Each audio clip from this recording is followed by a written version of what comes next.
नमस्कार। हिंदी से इंग्लिश सीखें भाग 20 में आपका स्वागत है।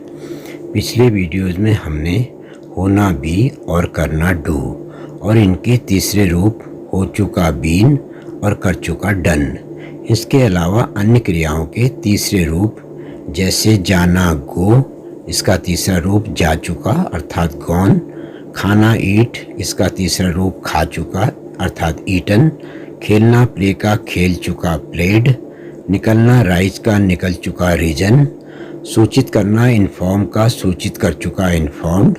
इन शब्दों से भूतकाल या पास्ट टेंस में वाक्य बनाए। अब हम भविष्यकाल फ्यूचर में वाक्य बनाएंगे।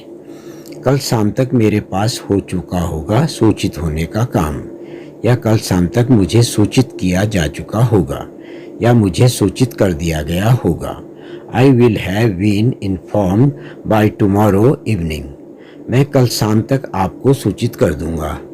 I will have informed you by tomorrow evening. Ram कल शाम तक आपको सूचित कर देगा।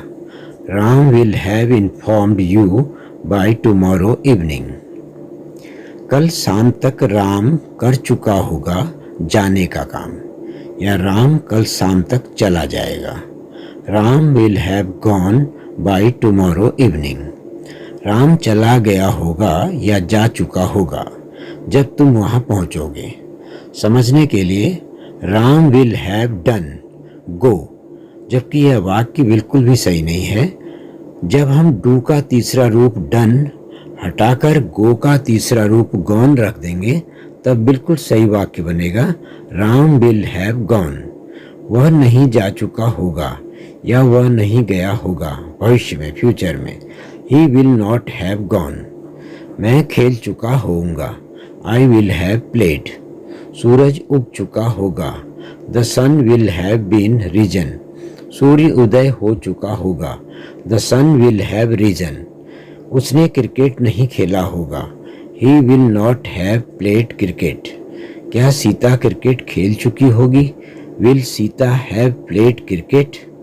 कौन क्रिकेट नहीं खेल चुका होगा? Who will not have played cricket? Ram नहीं खेल चुका होगा। Ram will not have played। क्या तुम खेल चुके होगे? Will you have played? क्यों तुमने नहीं खेला होगा या क्यों तुम नहीं खेल चुके होगे?